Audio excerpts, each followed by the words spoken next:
वो थी ना वो धृतराष्ट्र की धर्म पत्नी, क्या नाम था उसका? अरे बोलो जम के। गांधारी। आंख पे पट्टी बांधी थी। भगवान कृष्ण उसके पांव पड़ने के लिए आए आज। और जैसे ही कृष्ण पांव पड़ने के लिए गांधारी के पास में आए, गांधारी ने पांव को पीछा करा और पीछे कर कर गांधारी ने कृष्ण से कहा, कृष्ण तूने मेरे वंश को मिटा दिया, मैं तुझे श्राप देती हूं कृष्ण, मेरा वंश मेरे सामने मिटा है, तेरा वंश तेरे सामने मिटेगा। कृष्ण प्रसन्न हो गए, हंसने लगे, मुस्कुराने लगे। कृष्ण को मुस्कुराता हुआ देखकर, कृष्ण को मुस्कुराता हुआ देखकर, ठहाके लगाता हुआ देखकर गांधारी ने पूछा, तेरा वंश मिट रहा है और तू हंस रहा है? कृष्ण कहते हैं, बुआ जी, कुंती मेरी बुआ है इसलिए आपको बुआ कह रहा हूं। मेरे को इस बात की प्रसन्नता है, कम से कम मेरे सामने मेरे परिवार के लोग बैकुंठ तो चले जाएंगे, क्योंकि मेरे मरने के बाद इनकी गति बिगड़ जाएगी। जीते जी इनको भेज तो दूंगा। गांधारी रो पड़ी और आंख में आंसू भरकर बोली, कृष्ण एक निवेदन स्वीकार कर ले कृष्ण, मेरा पूरा वंश मिट गया, मेरे बच्चे मर गए, कम से कम मरने के बाद उन बच्चों का शव तो दिखा दे कृष्ण, एक बार मुझे मेरे बच्चों से मिलवा दे। कृष्ण ने कहा, चलो मैं तुम्हें ले चलता हूं। युद्ध के मैदान में भगवान कृष्ण उस गांधारी को ले गए और गांधारी से कहा, बुआ जी पट्टी खोल लो। गांधारी ने अपने नेत्रों से पट्टी खोली। जिंदगी भर आंख पे पट्टी बांधकर बैठी थी, बच्चों को ही नहीं पहचानती थी कि कौन सी मेरी औलाद है, कभी देखा ही नहीं। जन्म कब हुआ, कैसे बच्चे थे, कैसे बड़े हुए, कौन बहू कौन बेटा, पहचानती नहीं। पट्टी खोल ली। जैसे ही सबसे पहले पट्टी खोली, गांधारी का ध्यान कुरुक्षेत्र के मैदान में एक बेर का पेड़ था, उस बेर पर चले गए। पट्टी खुलते ही गांधारी ने सबसे पहले बेर का पेड़ देखा। अरे मैंने जब से शादी करी, जब से मैंने आंख पे पट्टी बांधी, जब से बेर नहीं खाया, इतने सुंदर बेर। गांधारी सबसे पहले बेर तोड़ने गई और बेर तोड़ने के लिए गांधारी गई। बेर ऊंचे थे, टूट नहीं रहे थे, बेर टूटते नहीं है। गांधारी ने एक शव को उठाया, उस पे चढ़ी, दूसरे शव को उठाया, उस पे चढ़ी, तीसरे शव को उठाया, उस पे चढ़ी। गांधारी शव के ढेर लगा ली और उस पर चढ़कर बेर तोड़कर गांधारी खा रही है। जब नीचे उतरी तो कृष्ण से कहा, कन्हैया मेरे पुत्र को तो मिलवा दे। कन्हैया कहते हैं, ये 100 पुत्रों का जो तूने ढेर लगाया है, जिसपे तू चढ़ी हुई है, यही तो तेरे पुत्र है। कृष्ण मैं अपने पांव से अपने पुत्रों को मचा रही थी।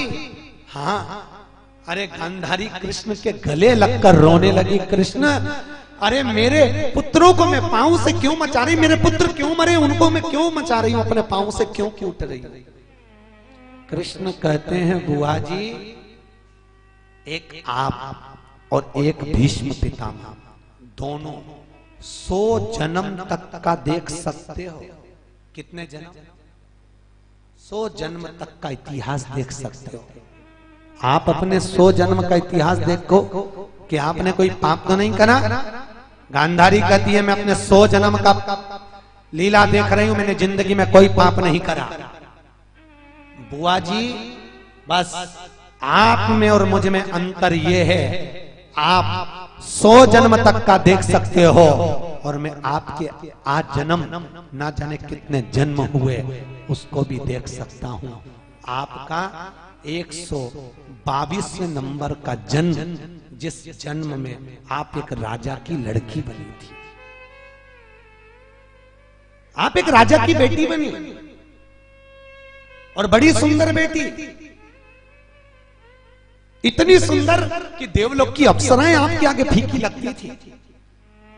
एक दिन आपके उस राज्य में एक हाकिम आ गया, एक वेद आ गया, एक हाकिम आया, और हाकिम ने आपको देखकर कहा, राजकुमारी जी बहुत सुंदर हो, आप अगर 100 साल की भी हो जाओगी ना तो आप ऐसी ही बनी रहोगी। एक दवाई है मेरे पास में, बस उस दवाई को, उस औषधि को आप आपके शरीर पर लगाना, आप 90 और 100 साल की उम्र में भी जवान दिखोगी, सुंदर दिखोगी जितनी सुंदर अभी हो।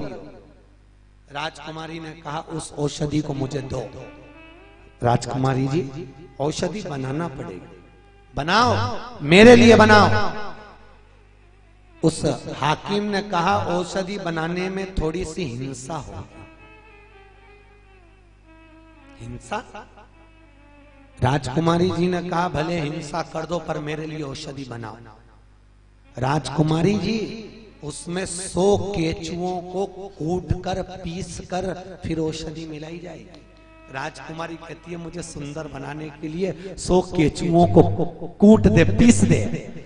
100 केचुओं को पकड़ा, उसको कूटा, औषधि बनाकर दी। राजकुमारी को भगवान कृष्ण कहते हैं गांधारी बुआ, जिन 100 केचुओं को तूने कुटवा कर पिसवा कर नष्ट करवाया था, वही 100 केचुए तेरे गर्भ से जन्मे।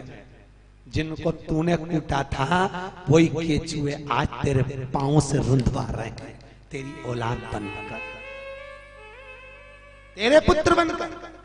कर्म का दंड है, मनुष्य को भोगना पड़ता। कर्म भोगोगे, थोड़ा सा दुख आए, थोड़ी तकलीफ आए, थोड़ा कष्ट आए, समझना हमारे कर्म का दंड हम भोग रहे हैं। पूर्व में कोई हमने गलत कर्म करा होगा, उसका भोग आज भोगने का मिल रहा है। भगवान शिव रोग को मुक्त करते हैं, दुनिया के लोगों के संकट का हरने। शास्त्र आपको पहले भी कथा में कहा, जिस नारी का कमर दर्द होता हो, घुटने दुखते हो, डॉक्टर बोल रहे हो घुटने बदलाओ, कुछ मत करो, शिव महापुराण का एक काम करो। शिवरात्रि के दिन रात को 12 बजे शंकर जी के मंदिर की बेलपत्र उठाकर उसी शंकर मंदिर का शिखर देखकर चबा चबा कर रात को 12 बजे खाइए। जिंदगी में कभी घुटने का दर्द हो गई, कमर का दर्द हो गई नहीं। शंकर मंदिर के शिवरात्रि के दिन बेलपत्र रात को 12 बजे उठाओ और उसी बेलपत्र को उठाकर शंकर मंदिर का शिखर देखकर चबा चबा कर खाओ। कई लोग बेलपत्र उठा लेते हैं, दूसरे मंदिर का शिखर देख के खाते, नहीं, उसी मंदिर का शिखर जिसकी बेलपत्र, जिस मंदिर की बेलपत्र उसी मंदिर का शिखर। जिंदगी में कभी घुटने का दर्द, कमर का दर्द हो ही नहीं सकता। डॉक्टर बोले कि बाईपास करवाना पड़ेगा, शरीर की नाड़ियां चौक पड़ी हैं। डॉक्टर ने बोल दिया आप आ जाइए, शंकर जी के मंदिर पर बैठकर श्री शिवाय नमस्तुभ्यम कहकर शंकर जी के मंदिर में घी का दिया लगाकर एक बेलपत्र शंकर जी पे से रोज उठाओ। 12 महीने शिवरात्रि आती है, हर महीने शिवरात्रि आती है। शिवरात्रि के 11 दिन कोई से भी महीने की शिवरात्रि से चालू करो, 11 दिन तक लगातार एक बेलपत्री को शंकर जी के मंदिर पे ओटले पर बैठकर खाओ। आपको जिंदगी में बाईपास करवाने की जरूरत नहीं पड़ेगी, नाड़ियां सब खुल जाएगी। नाड़ी चौक भी होगी तो खुल जाएगी, फिर वापिस चेक करवा आपकी नाड़ियां।